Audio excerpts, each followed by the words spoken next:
Shalom. Good morning.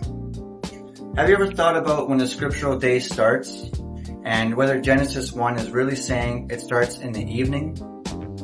Or is that just because somebody told you so?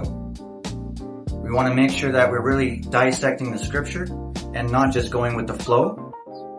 So come on, let's go check it out now. Let's go. Okay, so as you can see here, we have a scriptural day as I have it diagrammed. And this is just how I understand it. So let's just get right into it. First, we have the original darkness, choshek in the Hebrew. This is darkness, Genesis 1:2. And then, this is where it starts to trip people up, I think. And myself included, I used to also believe that a day started in the evening.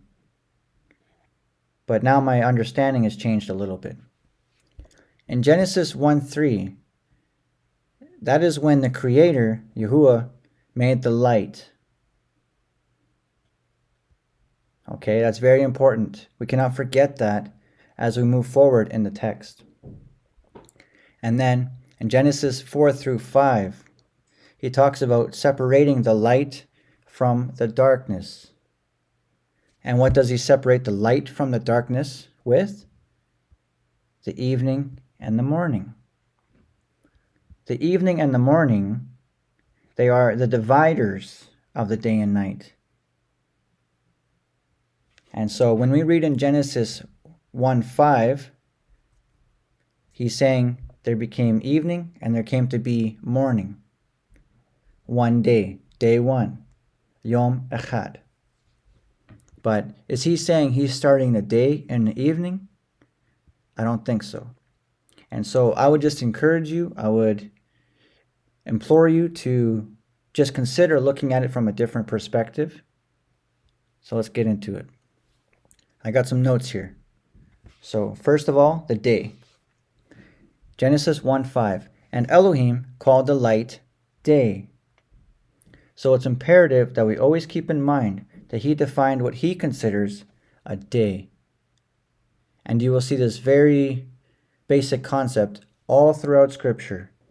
If you take the time to put together a bunch of verses and just put them side by side in the Tanakh, the Torah, the prophets, the writings, and also the New Testament, some people refer to it as the renewed covenant, then you'll see a same common theme. Okay, we have the evening and the morning. Genesis 1:4. And Elohim saw the light, that it was good. And Elohim separated the light from the darkness. Question. What did he separate the light and darkness with? We just went over this. The evening and the morning.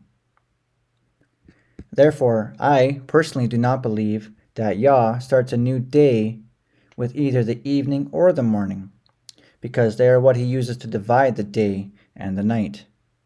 I hope that makes sense. The evening and the morning are the exact same thing. There are periods of time when the sun is below the horizon. They are the mingling of day and night. It's the gray area, so to speak.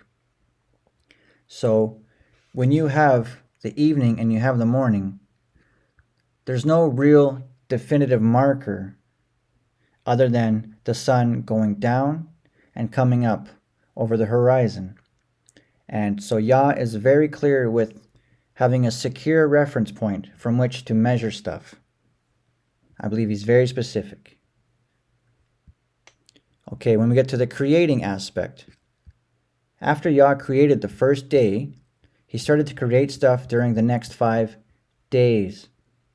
And so when you're reading the text, keep this in mind.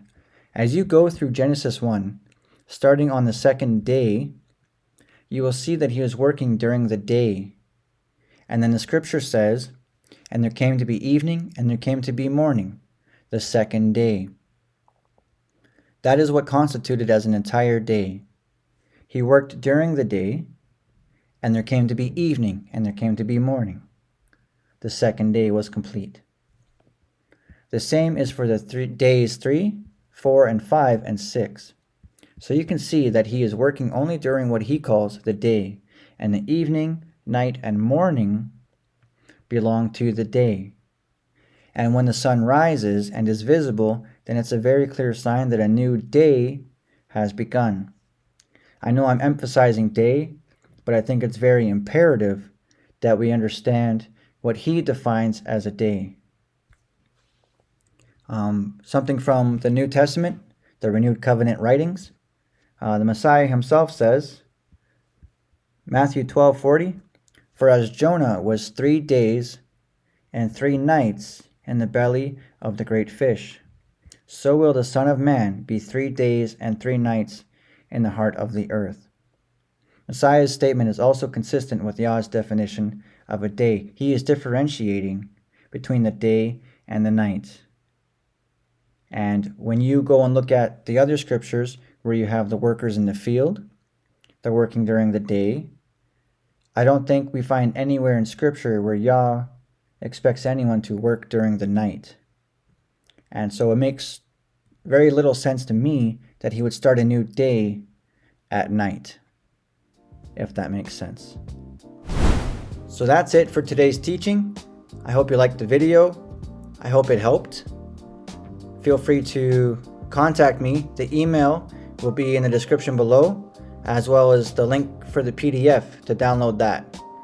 So you can comment, let me know how I can improve, and subscribe. That way you get all the updates as I put videos out. Shalom.